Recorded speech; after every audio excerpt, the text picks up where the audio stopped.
Hi, everyone, and welcome to the Monday Evening Quarterback, along with the entire Blue Ridge crew. I'm Bob Capasso. We are up here in Bushkill, East Stroudsburg North. Our featured team tonight here on MEQ, making his debut. Dave Laughlin, the head coach of East Stroudsburg North. Great to see you. Hey, Bob. Thanks for having me tonight. You know, it's interesting, and one of the big reasons we wanted to get you before the end of the season is kind of this turnaround, and we'll talk a little bit more about that in the last segment with you, but it's been, you know, a change here at North. You won more games than you had since, 2015, and more games than you had combined in the last 7 years. So kind of give us a taste before we go to the highlights of kind of the progression to get this thing back on track. One of the big things here at North, coming from Philadelphia and moving up here, one of the big things that, coming from Temple, Abington, was bringing culture. And, the biggest thing was bringing my culture here and what we do daily, day in, day out, finishing every rep, being in the weight room, that bigger, faster, stronger idea of life and football, which really translates to the mentality that my kids have here in the school. Walking through the hallways, high character, high moral students, student athletes who are going through. Grades are first, number one, character number two, and we're going through and we're bringing that to the football field. And that's where you see that hard-nosed play, where we're playing everything out, doing everything right on the field. Meet the Timberwolves tonight. Zachary, Deresky-Martinez, Caleb Richards, Wayne King, Andres Perez, the Timberwolves. First of all, guys, thanks for joining us. Let's talk about coming into this season. When Coach came in last year, it seemed like things changed a little bit. You got a little bit of a taste of it last year.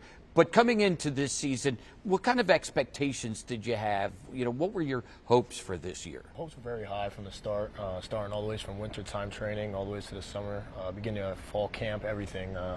High expectations from Coach, high expectations from all of us. We just took accountability and we just had to just get right to it. We had to get to business this year. Yeah. What did you think you had when you came into this season? Because I think you've proven a lot to some people. What did you guys think you had? Effort and the intensity when we start off this season. Because over the summer we worked our butts off and everything, and we really knew that we had to make a change this season if we wanted to see a big change for North. So you get into the season and you get a little success. You get the come from behind win that we saw against Pocono Mountain West. You got the come from behind win against Pleasant Valley. You kind of battled in. What did that prove to you? What did that show you that you were able to come from behind with those victories? It showed us that we could get punched in our face and we could kind of just get right back from it. Just because we go down at the beginning doesn't mean it has to stay that way. Yeah, it proved to me that all our hard work during the winter, summer, all these workouts have really paid off during our season. That we're not going to be an 0-10 team again, 1-9. We're going to come out this season and we're going to do better, and we just knew that. Zach?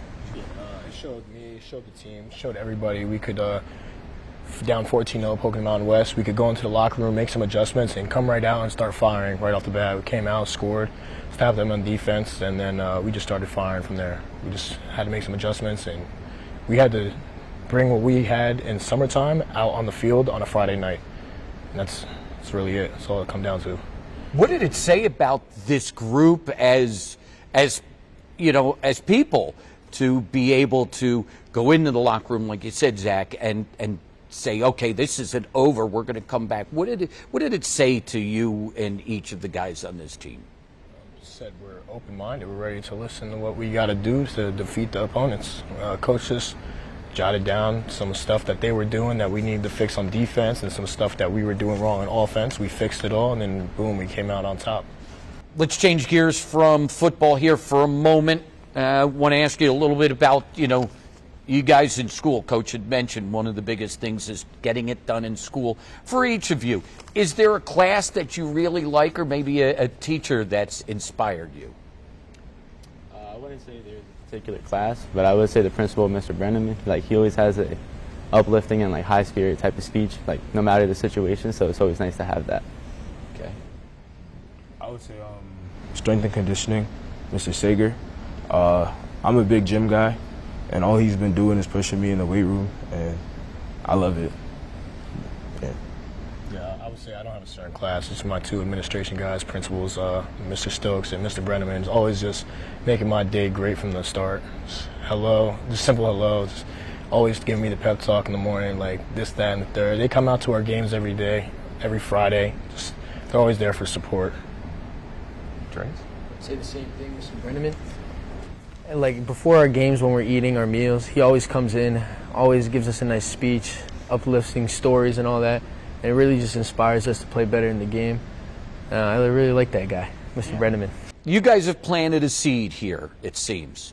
You know, you've been successful. You've tasted some success. You know, it'd be great, you know, if you could, you know, move through playoffs, get a district championship. But as this seed grows into a full-grown tree for this program, what will it mean to you guys to have been a part of it? And, you know, maybe down the road you see a team that you know, has one of those 8, 9, 10 win seasons. What will it mean to you to have been the one who planted this seed for this program? To me, it would mean a lot because, as you said earlier on, this team hasn't won like this since around 2015. It shows a lot of improvement, everything. It means a lot that we actually took the time out of our summer, our days, just to come here and work hard and just do what we had to do to be a better team. And it just really came down to being a team, not people being an individual. It's a team sport. Not one person can run it. Yeah, you need all 11 guys. That's offensively, defensively, special teams, and you need your coaches too. So it just showed a lot of good things. Finally, 3 of the 4 of you will be graduating and moving on, but we start with Wayne. You're a junior, so you'll be coming back next year. For you, what will you take from this year that you can carry into next year to get this thing to even the next level? I would take like all like the losses and all that, use that as motivation to work harder and really like get on top of our stuff, like even in the weight room and in the classroom, so that next year like we can only build from where we are today.